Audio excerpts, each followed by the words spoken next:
네, 같이 말씀을 봉독하도록 하겠습니다.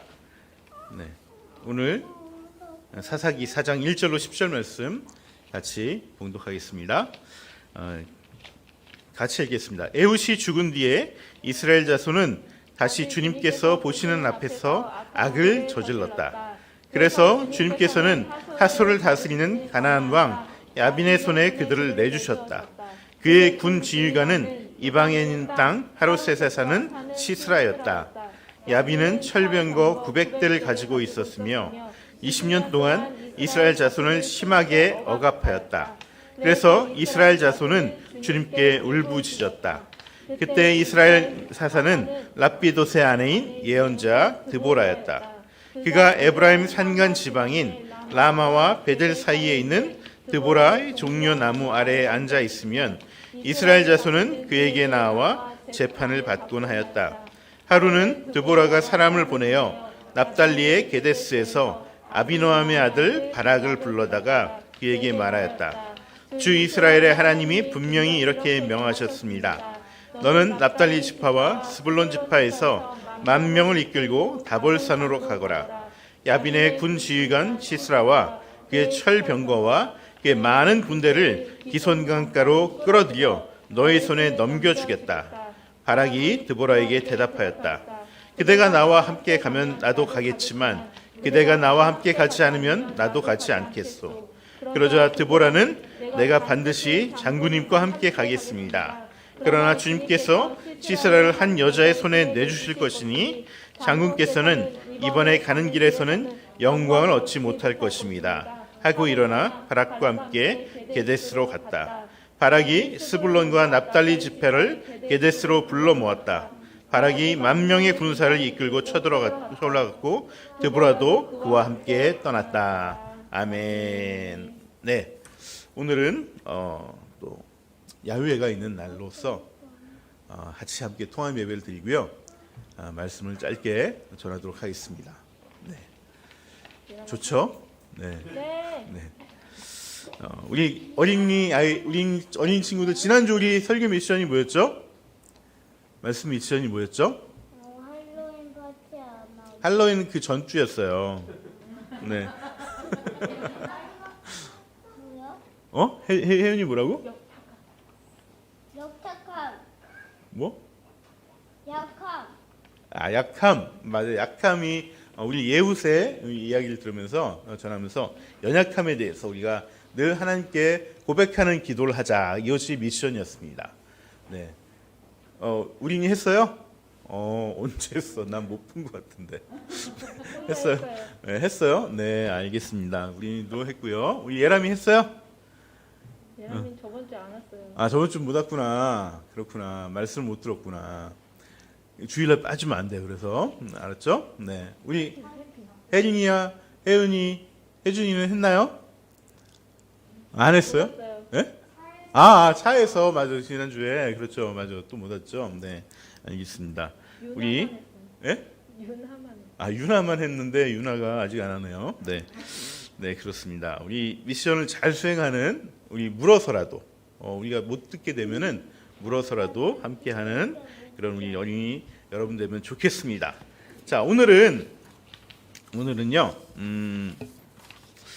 가나안을 일구는 여인들이라는 제목으로 말씀을 전하고자 합니다. 또 드보라의 이야기가 또 나오는 순서이기도 하고 또 하나님께서 우리 교회 우리 자매님들에게 이런 말씀을 전했으면 좋겠다라는 또 마음의 감동이 있었습니다. 우리가 계속해서 사사기 살펴보고 있는데 오늘은 그 네 번째 시간이죠. 오늘 등장하는 사사는 여성 사사입니다. 여성 사사. 그 이름도 유명한 드보라. 드보라는 뭐 웬만큼 교회 다녔으면 다 들어는 보셨죠? 네, 그런 사사입니다. 사사 중에서 유일한 여성 사사였어요. 근데 그 어떤 사사도 해내지 못했던 정말 철병거 900대로 무장했던 그 당대 최고의 군대를 무너뜨렸던 그런 최고의 사사였습니다. 여러분 성경에는요 이렇게 드보라뿐만 아니라 여자지만은 남성 못지않은 엄청난 일을 해냈던 사람들이 등장하고요. 그런 여성들이 또 작은 일이라 하더라도 굉장히 중요한 일들을 감당했던 여성들이 있습니다. 그래서 성경은 이러한 훌륭한 여성들을 수식하는, 표현하는 단어가 있습니다. 그것이 바로 현숙한 여인이다라는 것이죠. 현숙한 여인. 우리 잠언 31장 10절 말씀을 같이 한번 읽어보겠습니다. 네, 누가 현숙한 여인을 찾아 얻겠느냐? 그의 값은 진주보다 더하니라. 여러분, 현숙한 여인의 가치는 정말 이루 말할 수 없이 정말 귀하다는 말씀입니다. 가끔씩 이 현숙하다는 말 대신 어진 여인이라는 표현도 쓰기도 합니다. 어진 여인. 잠언 12장 4절 말씀을 같이 볼까요? 어진 여인은 그 지압 위에 면류관이니 욕을 끼치는 여인은 그 지압 위에 뼈가 썩음 같게 하느니라. 그러니까 이 어진 여인을 아내로 두면은 그 남편이 면류관을 쓰는 것 같은 그런 귀한 일을 감당할 수 있다라는 것이죠. 여러분, 현숙하다, 어질다, 이 한글로는 다른 언어지만 사실 같은 히브리어 언어를 쓰고 있습니다. 하일이라는 말을 사용하는데 보통 우리나라 동양권에서는 현숙하다, 어질다 이렇게 표현하면은 굉장히 현모양처 같고 굉장히 또 조신하고 이렇게 내조를 잘하고 이런 사람들은 이제 현숙하다 이런 어떤 어감이 있지 않습니까? 근데 이 현숙하다는 히브리어 하일은 그러한 느낌보다는 능력과 힘과 용기를 나타내는 덕목이에요. 능력과 힘과 용기. 비록 물리적인 힘은 남자에 모자르지만 나름의 소심을 가지고 이게 어떤 뚝심 있게 이런 선한 일들, 하나님이 맡기신 일들을 이렇게 이루어가고 감당해가는 그 여인을 묘사할 때 현숙하다 이렇게 얘기를 합니다. 현숙하다. 그래서 룻에게도 그런 표현이 왔었죠. 네, 룻이라는 사람은 그 당시로 보면 굉장히 정말 보잘것없는 과부에다가 아무것도 할 수 없는 가진 것도 없는, 하지만 그 사람은 그 척박한 삶 속에서 열심히 자신의 소신을 가지고 살았습니다. 그것을 현숙한 여인이라고 이렇게 얘기를 하는 것이죠. 오늘 등장하는 드보라도 바로 이러한 사람 중에 한 명이었어요. 비록 본문 가운데 현숙하다라는 이런 평가가 직접적으로 나오진 않지만 힘과 용기와 여성으로서의 그 능력을 잘 보여준 여인이기 때문에 저는 현숙한 여인이라고 생각을 합니다. 그래서 오늘 드보라를 통해서 영적 가나안 시대를 살아가는 우리 자매님들에게, 그리고 그 자매님들과 함께 살아가는 우리 형제님들에게 이 현숙한 여인의 덕목에 대해서 함께 말씀을 전하고자 합니다. 여러분, 먼저 드보라는요, 최초의 여성 사사라는 타이틀도 있지만 더 눈여겨보아야 될 점은 뭐냐 하면은 최초의 여자 사사라는 그 자리를 하나님이 임명해서 세운 것이 아니라 그 스스로 그 자리까지 올라갔다는 거예요. 그 스스로 그 자리까지 올라간 것입니다.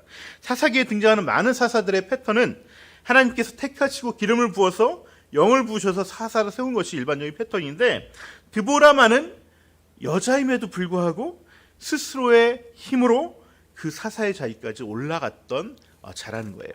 그래서 개역개정 우리가 4절 말씀을 한번 보게 되면요, 개역개정으로 보게 되면 그때 랍비도세 아내 여선지자 드보라가 이스라엘 사사가 되었다라고 얘기를 하고 있습니다. 하나님의 부르심이 있지 않지만은 되었다라고 얘기를 하는 것이죠.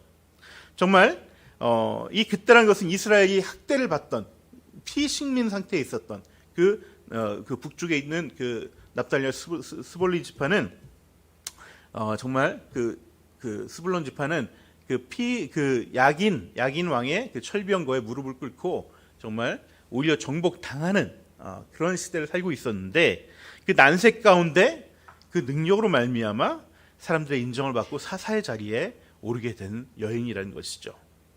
이렇게 드보라가 여자로서 최초의 사사의 자리에 오를 수 있었던 이유는 저는 4절과 5절에 그 드보라를 상징하는 단어를 통해서 한번 우리가 유추해 볼 수 있겠다 생각을 해봅니다.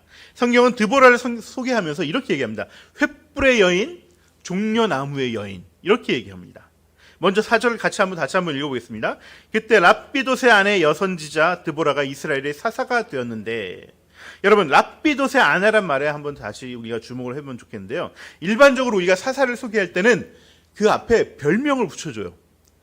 에웃에게는 왼손잡이, 또 온니에게는 아우 같은 우리가 그때 자세히 보진 않았지만 아우, 동생이라는 별명을 붙여줍니다. 그러니까 이 온니엘 같은 경우는 갈렙의 정말 오른팔 같은 존재였다는 것이죠. 근데 이게 이 드보라에게 랍비돗의 아내라는 이 별명은 조금 제가 보기에는 어울리지 않는, 여성 사사로서, 최초의 여자 사사로서 어울리지 않는 별명이 아닌가 하는 생각을 해봅니다. 우리가 사사면 당시에 어떤 대통령과 같은 자리인데, 그 대통령을 누구라고 얘기해주지 않고 별명을 붙여주지 않고 누구의 아내라고 이게 간접적으로 얘기한다는 건 잘 맞지 않죠. 사실 랍비돗이란 뜻은 횃불이란 뜻입니다. 횃불.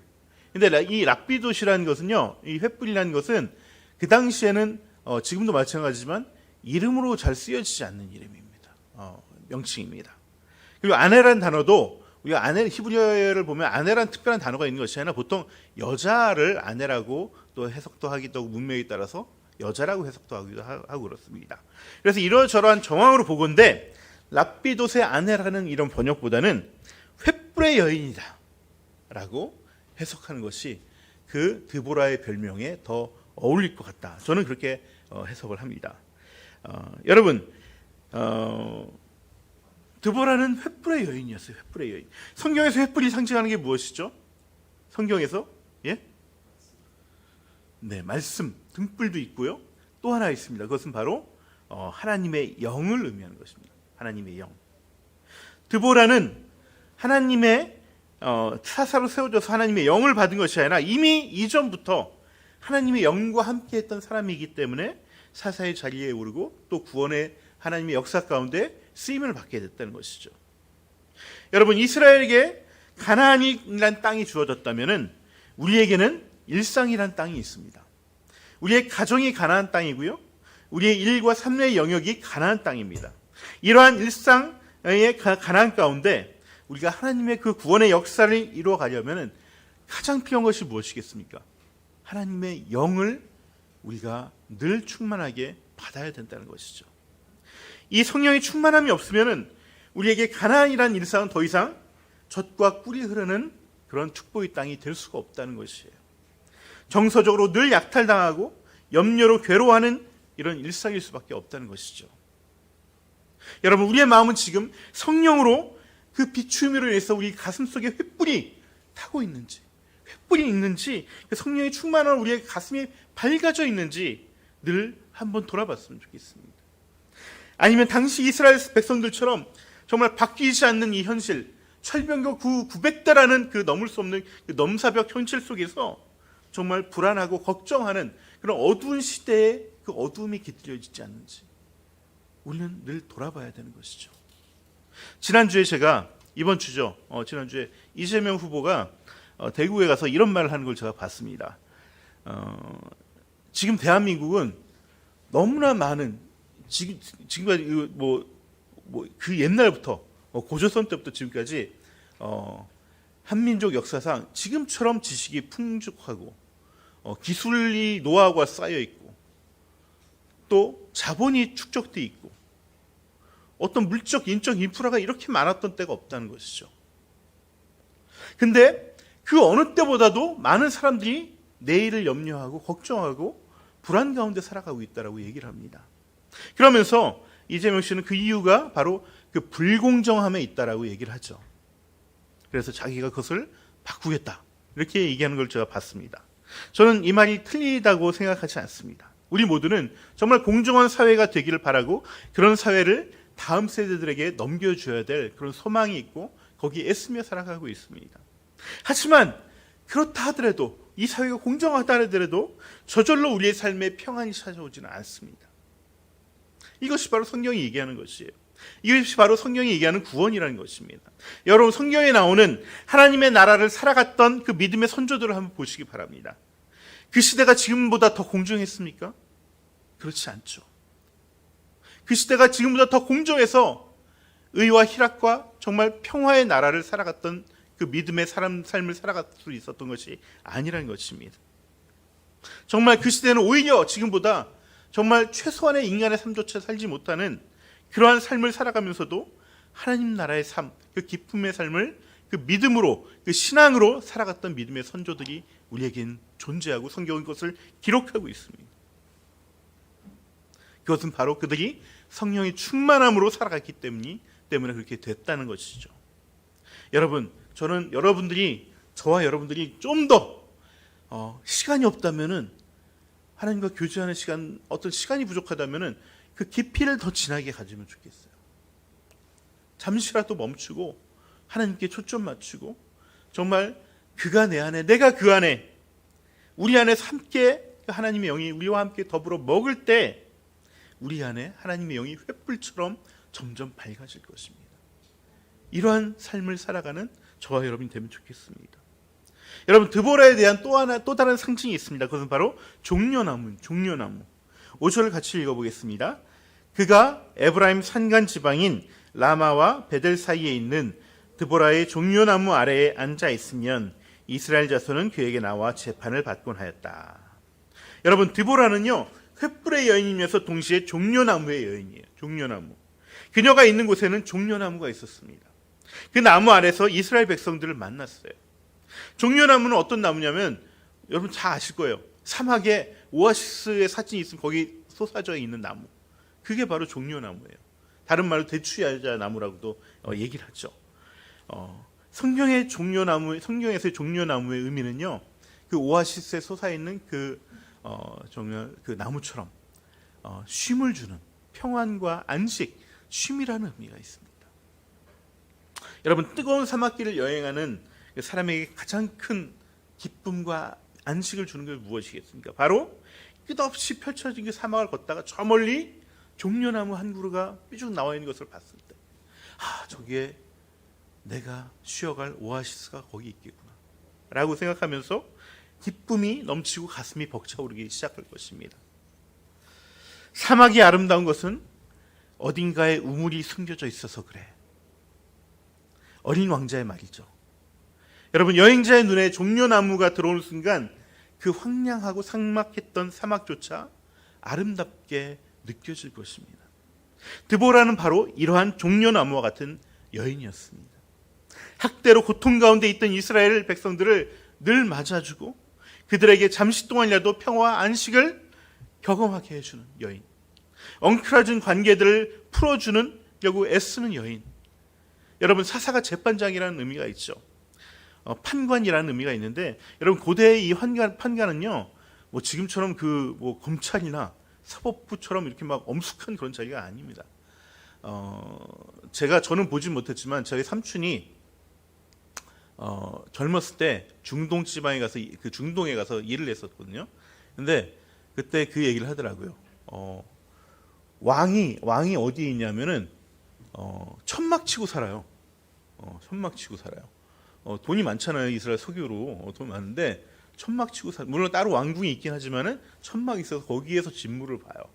그러면 사람들이 와서 거기서 왕을 만납니다. 누구나 다. 막 엄격한 이런 그런 뭐예요? 이렇게 엄호를 하지도 않아요. 물론 지금 많이 바뀌었겠지만 그때는 그랬다고 합니다. 그러면서 이 왕이란 자리가 늘 정말 그 백성들하고 함께하는 자리예요. 그래서 그 사람들의 고충을 들어주고 그 사람들이 어떤 문제가 생기면 그 문제를 해결해주고 어떤 이해관계에 얽히면 그것도 풀어주는 자리죠. 이것보다 더 고대였던 이 사사 시대에는 이 환관, 이 사사가 하는 일이 바로 이런 거예요. 사람들의 이해관계를 풀어주고 그들의 얽혔던 감정들을 풀어주고 정말 요즘으로 따지면은 아주 마음 좋은 이장님 같은 그런 분이 사사의 일들을 감당했다는 것이죠. 여러분, 우리의 일상이란 이 가나안에서, 또 가정이란 가나안에서 이처럼 안식을 주고 평화를 줄 수 있는 사람이 누구겠어요? 이 시대에 정서적인 약탈을 당하고 있는 아이들에게 평화와 안식을 줄 수 있는 사람이 누구겠습니까? 바로 어머니들이에요. 그래서 드보라는 시스라와 전쟁에서 이긴 후에 5장에서 드보라의 노래라는 찬양을 지어서 부릅니다. 우리 다음 주에 이것에 대해서 또 같이 나눌 건데요. 그때 그녀는 자신을 이렇게 고백합니다. 5장 7절 말씀 같이 읽어보도록 하겠습니다. 나 드보라가 일어나기까지, 이스라엘의 어머니인 내가 일어나기까지 이스라엘에서는 용사가 끊어졌다. 여러분, 드보라는 자기가 누구인지 분명히 알고 있었습니다. 학대받던 이스라엘에게 평화와 안식을 주면서 정말 사사로서 감당할 수 있었던 그 섬김들, 그것들은 바로 드보라 스스로가 내가 이 이스라엘의 어머니라는 정체성이 늘 살아있었기 때문에 그렇게 감당할 수 있었다는 것이죠. 여러분, 하지만 이 어머니처럼 또 고단한 존재가 없죠. 정말 아이들의 정서를 품어준다는 것, 이것처럼 인내를 필요로 하는 일이 없습니다. 저도 제 아내 박미영 전도사님 보면서 우리 마음을 이렇게 품어주는 어머니로서의 제 아내를 볼 때마다 저는 늘 참 마음의 옷깃이 여며질 때가 많이 있어요. 근데 이렇게 하나 키우는 것도 힘든데 이 셋씩 키우고 또 일까지 하는 워킹맘들을 보면은 뭐 이건 그냥 정말 최고의 여인들입니다. 정말 우리 형제님들 옆에 있는 아내에게 당신은 드보라와 같은 현숙한 여인입니다. 인정해 주시기 바랍니다. 고백하세요. 지금 빨리 하세요. 예, 우리 박미연 전도사님 드보라와 같은 여인입니다. 왜 안 하시는 거 하셨어요? 네. 여러분, 이거 여자니까 당연히 해야 돼. 이걸 받아들이면 안 된다는 거예요. 네. 그래서 정말 우리 자매들이 가정이라는 그 가나안 땅에서, 일상이라는 가나안 땅에서 어머니로서 살아간다는 것, 평화 안식을 주는 여인으로 살아간다는 것, 남편과 자녀와 또 자녀들 사이의 관계를 또 잘 풀어가지고 세워져 가는 것, 그것만으로도 굉장히 정말 현숙한 여인이라는 칭함을 받기에 부족하지 않다, 저는 충분하다 이렇게 생각합니다.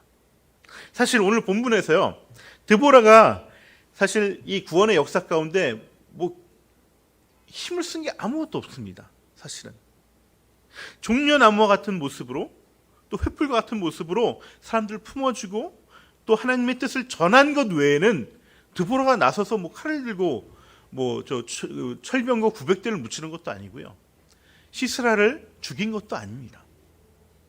하지만 이 자신이 감당해야 될 일들, 종려나무와 같은 인내를 가지고 섬기는 일들, 횃불과 같은 성령의 충만함으로 그 마음을 가지고 하나님 뜻을 분별했던 일들, 이것이 바로 이것을 통해서 하나님께서는 구원의 역사를 이루어 간다는 것이죠. 여러분, 오늘 말씀 제목을 가나안 땅을 일구는 여인들이라고 제가 말씀을 정했는데요, 성경에서 가나안 땅을 뭐라고 얘기하죠? 젖과 꿀이 흐르는 땅이라고 얘기합니다. 이 젖과 꿀이 흐르는 땅이라는 것은 그냥 가나안에 가면은 이 무슨 꿀이 뚝뚝 그냥 어디서나 떨어진다는 것을 의미하는 것이 아니에요.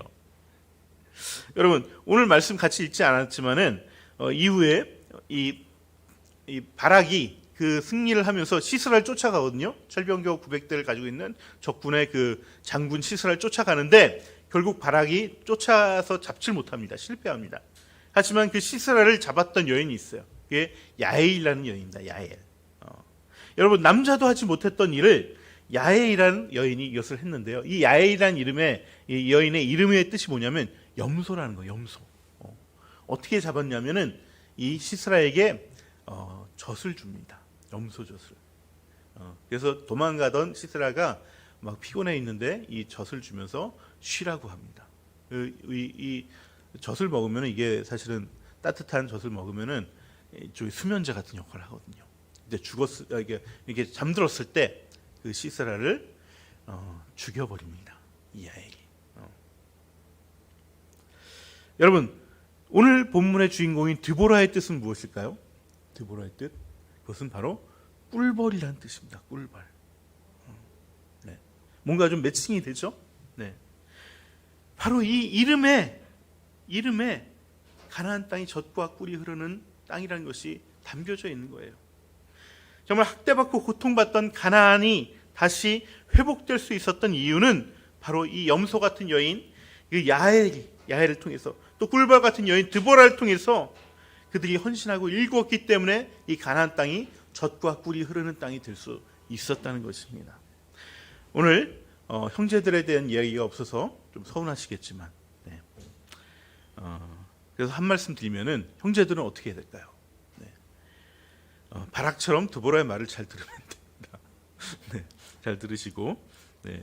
그 사명에 함께 동참하는 우리 형제분들 되면 좋겠습니다. 네. 더 보충 설명 안 하도록 하겠습니다. 네. 여러분, 우리 모두는요, 형제 자매를 떠나서 특별히 우리 자매님들은 이 시대 가운데 드보라와 같은 사사로 부르심을 받은 자들입니다. 우리가 이 부르심에 순종하고 헌신하고 인내하고 성령의 충만함 가운데 있을 때 우리 일상은 정말 젖과 꿀이 흐르는 그 축복의 말씀이 회복되는 그런 가정이 될 줄 믿습니다. 그런 귀한 사명 감당하는